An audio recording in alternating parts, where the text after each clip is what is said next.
오늘 모든 것을 가진 자라는 제목으로 같이 말씀을 나누도록 하겠습니다.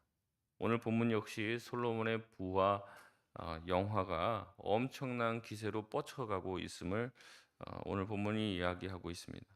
14절에 보니까 그가 거둬들이는 세금이 금 666달란트라고 이야기합니다. 제가 이걸 찾아보니까요. 신천지에서 이거를 짐승의 그 머리에 새겨진 그 666과 연결을 시키더라고요. 그러면서 솔로몬이 이때부터 짐승의 뭐 그 숫자를 받았다 뭐 이런 식으로 짜 맞추는 거예요. 근데 전혀 그것과 상관이 없죠. 그냥 단순한 숫자입니다. 금 660 달란트는 금 한 달란트를 34kg로 환산했을 때 금의 양이 매년 걷어들이는 금의 양이 22톤이 넘어요. 요즘 시세로 환산을 하면 1조 8천억 원이 넘는 금이 들어오고 있는 겁니다. 금이 얼마나 넘쳐났는지 금으로 방패까지 만듭니다. 16절 말씀을 우리 같이 한번 읽겠습니다. 시작. 솔로몬 왕이 쳐서 느린 금으로 큰 방패 200개를 만들었으니 매 방패에 든 금이 600세겔이며 아멘. 큰 금방패 한 개에 금 600세겔이었다고 합니다. 킬로그램으로 환산을 하면요. 7kg의 금이에요. 돈으로 따지면 어 1866돈 정도 됩니다. 어 우리 현재 시세로 환산을 하면 5억 7천 만원 정도 되는 한 방패가 그렇게 된다는 거죠. 이런 큰 방패가 200개나 되었다고 얘기하죠. 작은 방패는 300개였습니다. 매 방패마다 금이 3만회. 이 만회라는 말이 인제 생소할 수 있는데 이 단어가 신약에서는 이 만회라는 단어가 문화로 번역이 됩니다. 그래서 뭐 열문화 뭐 비유라든지 그런 것이 있죠. 3만회는 약 2kg 정도 됩니다. 금으로는 533돈 정도 되는 거죠. 시세는 1억 6천 정도입니다. 물론 이 방패는 전쟁에 쓰이지는 않았을 겁니다. 아마 벽에 걸어 놓는 장신용이나 아니면 외부에서 손님이 왔을 때 그 금방패를 들고 병사들이 쭉 도열했을 때 의전용으로 쓰였던 방패라고 할 수 있죠. 또 상아로 만든 솔로몬의 보좌에도 정금을 입혔습니다. 사자 모양으로 조각하고 거기에 금을 씌웠습니다. 또 층계에도 사자상이 놓여졌다고 말합니다. 이는 어느 나라에서도 찾아볼 수 없는 아름답고 또 많은 돈들이 들어간 그런 것들이었죠. 31절에 보니까 솔로몬의 식기가 전부 뭐라고 얘기합니까? 다 금이에요. 금 식기에 밥을 먹고 싶습니까? 예. 레바논 궁의 그릇도 다 정금이라고 얘기합니다. 은 정도는 흔해서 귀히 여기지도 않았다고 얘기합니다. 너무 흔했기 때문에 은이 아무것도 아니할 정도였다는 거죠. 22절에 히람의 배들이 3년에 한 번씩 금과 은과 상어와 원숭이와 공작들 온갖 동물들과 또 온갖 또 재물들을 솔로몬에게 실어왔습니다. 이 모든 것들이요 이스라엘이 누리기에 충분한 것을 넘어서 과하다는 것을 느끼게 되는 거죠. 그 물질의 풍요로움이 왕과 백성들을 한껏 그 물질적인 풍요에 젖게 만들었습니다. 오늘 본문을 묵상하면서 오늘 본문을 읽어보면서 여러분 제일 많이 나오는 단어가 무엇인 것 같습니까? 금입니다. 금. 금이 그만큼 흔해 빠졌다는 거죠. 정금, 금 이 말이 계속해서 반복되어서 나옵니다. 그래서 은은 귀하게 여김조차 받지 못했다고 얘기하죠. 솔로몬의 재산과 지혜는 세상 어느 왕보다도 더 컸습니다. 그를 이렇게 부유하게 만들고 지혜롭게 만드신 분은 바로 하나님이시죠. 이 하나님의 놀라운 지혜를 가지고 불을 소유한 솔로몬을 보기 위해서 사방에서 많은 사람들이 찾아왔습니다. 물론 그들이 찾아올 때는 솔로몬을 만나기 위해서는 그냥은 만나지 못하죠. 두 손을 무겁게 하고 솔로몬을 찾아왔고 그들은 솔로몬을 만나고 솔로몬의 지혜를 보고 들었습니다. 그리고 자신이 가지고 온 재물이 아깝지 않았다고 여길 정도로 솔로몬은 대단한 지혜를 그들에게 보여줬습니다. 솔로몬이 자신이 가지고 있는 재물로 26절 말씀에 병거와 말도 많이 가졌다고 말합니다. 얼마나 이것들이 많았는지 병거를 따로 보관하는 병거성을 지어야만 했습니다. 예루살렘 성도 병거들과 말을 둘 수밖에 없었다는 얘기를 하는 거죠. 다시 한번 솔로몬 시대의 풍요로움과 군사적인 위용이 얼마나 대단했는지를 27절에 말하고 있습니다. 27절 말씀 같이 한번 읽겠습니다. 시작. 왕이 예루살렘에서 은을 돌같이 흔하게 하고 백향목을 평지에 뽕나무같이 많게 하였더라. 아멘. 물질로 따지면 은이 돌처럼 여겨지고 백향목이라는 고급 이 목재가 뽕나무같이 희귀하지 이 굉장히 흔하도록 했다는 거죠. 귀한 것이 더 이상 귀하지 않은 시대가 됐습니다.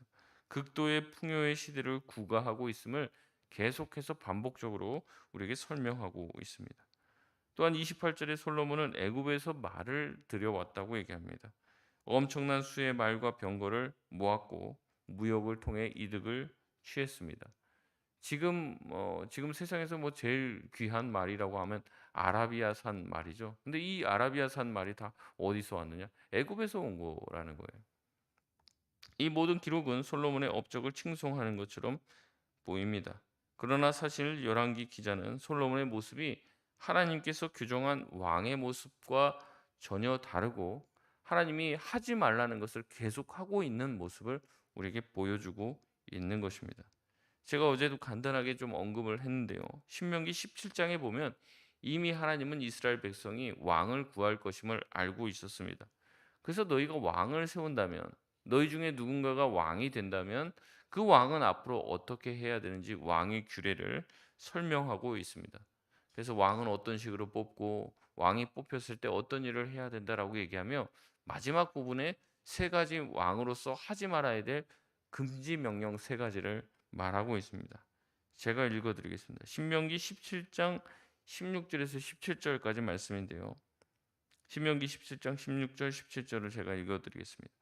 그는 병마를 많이 두지 말 것이요 병마를 많이 얻으려고 그 백성을 애굽으로 돌아가게 하지 말 것이니 이는 여호와께서 너희에게 이르시기를 너희가 이후에는 그 길로 다시 돌아가지 말 것이라 하였음이며 그에게 아내를 많이 두어 그의 마음이 아, 미혹되게 하지 말 것이며 자기를 위하여 은금을 많이 쌓지 말 것이니라. 아멘. 세 가지입니다. 병마를 많이 두지 말고 특별히 이 병마를 구입하기 위해서 애굽으로 사람을 보내지 말라고 이야기합니다. 이게 바로 신명기에 이미 기록되어 있는 거예요. 또한 아내를 많이 두지 말라고 얘기합니다. 그 아내에게 마음이 미혹되어 너희가 범죄하기 때문에 그렇다라고 말하고 또 은금을 많이 두지 말라고 이야기하고 은금을 쌓지 말라고 합니다. 그런데 오늘 솔로몬의 모습을 보면 무엇을 이 세 가지 중에서 무엇을 어깁니까? 이 병마를 두고 쌓지 말라고 하는 것을 어기죠. 또한 어떻습니까? 은금을 극히 많이 쌓아두는 모습을 보입니다. 이제는 한 가지만 남았습니다. 뭡니까? 이 아내를 많이 두지 말라고 한 그 말씀만 남았는데 이제 내일 묵상할 본문인 11장 초반부에는 아내를 극히 많이 두는 장면들이 나옵니다. 그러니까 하나님이 신명기에서 하지 말라고 했던 규례를 하나씩 하나씩 다 어기며 솔로몬은 자신이 하나님께서 주신 복을 제대로 누리지 못하고 있음을 보여줍니다. 그래서 이 아내들 때문에 결국에 이 솔로몬이 우상 숭배에 깊이 빠지게 되는 거예요. 그 전까지는 우상에게 절하는 모습이 나오지는 않습니다. 그런데 이제부터 본격적으로 우상에게 제단에 가서 우상에게 제사를 드리는 모습이 나온다는 거죠. 그래서 내일 본문 말씀 여러분 뭐 그 같이 우리 새벽에 말씀 보지 않더라도 묵상하시면 좋을 것 같은데 하나님이 드디어 솔로몬에게 진노하시는 장면이 나옵니다. 내가 두 번이나 너에게 나타나서 내 말과 규례대로 지켜서 행하면 내가 너의 왕위를 끊어지지 않게 하겠다고 약속을 하며 절대로 하나님의 말씀에서 떠나지 말라고 했는데 두 번이나 그 얘기를 하나님께서 신신당부를 하셨는데 네가 내 말을 무시하고 네가 가고 싶은 길로 갔으니 너의 왕조가 너의 대로 끊어지게 될 것이다라고 얘기하며 솔로몬까지는 그 대가 이어져도 솔로몬의 자식에 대해서 나라가 분열되고 심판받게 될 것임을 경고하십니다. 결국 솔로몬이 받은 복을 통해서 솔로몬 자신이 스스로가 망가지는 것을 우리에게 보여줍니다. 여러분 솔로몬이 받은 복을 정말 복이라고 할 수 있을까요? 이 대목을 우리가 깊이 생각해 봐야 됩니다. 솔로몬의 모든 시기가 금이라고 했을 때 참 부럽다. 어떻게 뭐 금이 뭐 그냥 넘쳐나고 은은 뭐 돌처럼 여기고 정말 풍요로움의 극단에 다다른 그 모습을 보면서 '나도 참 이랬으면 좋겠다.'라고 생각했을지도 모릅니다. '우리나라도 참 이렇게 부강했으면 좋겠다.'고 생각할지도 모릅니다. 그러나 이 또한 우리가 경계해야 될 부분 중에 하나라는 것이죠. 여러분 우리나라를 보면 어떻습니까? 우리나라도 경제적으로 문화적으로 또 군사적으로 모든 부분이 어려웠을 때가 있죠. 제가 부산에서 사역했을 때 굉장히 많이 들었던 이야기가 뭐냐면 6.25 이 전쟁을 통해서 급작스럽게 인제 뭐 국군이 완전히 밀려 갖고 이 낙동강 근 전선을 두고 이제 부산이 밀리면은 이제 우리나라는 완전히 다 적화 통일이 된다. 이래서 그때 뭐 군인들은 나와서 싸우지만 뭐 성도들은 뭐 합니까? 뭐 할 게 없어서 다 바닷가에 모여서 하나님께 손을 들고 기도했다는 거예요. 이 나라 지켜 달라고. 이 낙동강 방어선이 무너지면은 우리나라가 완전히 다 이제 적화 통일이 된다고 기도했다는 그 얘기를 정말 하 뭐 한 달에 한 번은 들었던 것 같아요. 만나면 그 얘기하는 거예요. 참 우리가 그때 바닷가에 모여서 하나님께 두 손 들면서 그렇게 기도했는데 다 그 얘기하시는 거예요. 해운대 바닷가에서 막 바닷가에서 다 어디서 할 데가 없잖아요. 그러니까 그 바닷가에 모여서 기도한 그 기도를 들어주셨다. 그 간증을 제일 많이 들었어요, 제가. 그런데 어떻습니까? 지금 7-80년대 한국 사회가 폭발적인 성장을 했죠. 그리고 다들 지금도 고백하시는 게 뭡니까? 하나님이 이 나라를 사랑하시고 우리의 기도에 응답하셔서 진짜 한강의 기적을 이뤘고 이런 민족이 없다. 이것을 자랑하고 있는데 그래서 정말 지금 어떻게 보면 한국이 정말 세계 경제 대국의 반열에 오르게 됐는데 다 하나님의 복이라고 얘기하잖아요. 근데 정말 그 복이 우리로 하여금 더욱 영적으로 강하게 만들고 거룩하게 만들었냐는 거죠. 여러분 솔로몬이 받은 그 복이 솔로몬으로 하여금 더 하나님 앞에 감사하며 영광 돌리며 하나님을 더 사랑하게 만들었습니까? 아니면 오히려 하나님을 더 떠나게 만들었습니까? 정말 그 복이 그에게 복이 되었을까요? 우리 민족에게 가지고 하나님께서 주신 그 경제적인 복이 정말로 우리를 복되게 했냐 하는 것이죠. 교회의 역사를 연구하는 이 교회 사가들이요. 순수했던 초대교회 신앙, 그 뜨거웠던 선교회 또 순교의 열정이 언제부터 식어지고 언제부터 기독교가 타락하기 시작했냐라고 얘기하냐면요. 주후 313년 이 콘스탄틴 이 황제가 기독교를 공인하고부터 시작됐다. 그렇게 얘기해요. 기독교의 타락이 로마 황제가 기독교를 공인한 다음부터 또 392년에 이 데오도시우스 황제가 기독교를 로마의 국교로 선포합니다. 그리고 본격적으로 황제가 예 예배를 드리고 교회에 나오기 시작해요. 그다음부터 기독교가 급속도로 타락했다고 얘기합니다. 세상에 있는 권력이 어떻게 보면 우리가 그러잖아요. 기독교 장로님이 대통령이 되고 뭐 그러면은 뭐 정말 교회가 어떻게 될 것 같고 정말 하나님께서 뭐 한국을 엄청나게 복 주실 것 같고 그렇게 생각해서 기독교 장로님이 뭐 선거에 나오고 그러면은 뭐 묻지도 따지도 않고 다 찍어 주지 않습니까? 우리가 이런 것들을 생각하는 거예요. 그런데 황제가 교회에 나오면서부터 기독교의 타락이 시작됐다는 것은 굉장히 아이러니한 일입니다. 그만큼 우리가 생각하는 우리가 구하고 있는 이 돈과 권력이 우리를 망칠 수 있다는 것은 우리가 알지 못하고 함부로 구할 때가 많이 있다는 거죠. 대부분의 한국 교회 성도들의 기도의 내용이 이런 거 아닙니까? 더 잘 살게 해 달라는 기도. 더 부강하게 해 달라는 것. 더 강한 힘을 얻게 해 달라는 그런 기도가 대부분인 경우가 많아요. 어떤 분들은 정말 이 한국이 정말 기독교 국가가 되게 해 달라고 기도하는 경우도 있습니다. 근데 로마가 기독교 국가가 돼 갖고 어떻게 됐냐는 거죠. 그래서 기독교가 극심하게 타락하게 되는 그런 단초를 제공하게 되었다는 겁니다. 우리가 이걸 가볍게 여기면 안 됩니다. 물론 그것을 위해서 기도하지 말라라는 말은 아닙니다. 우리가 성시화도 돼야 되고 도시가 정말로 하나님의 은혜와 부흥으로 하나님이 주시는 정말 놀라운 은혜로 평양 대부흥 운동 같은 그런 운동이 일어나길 저도 간절히 소원합니다.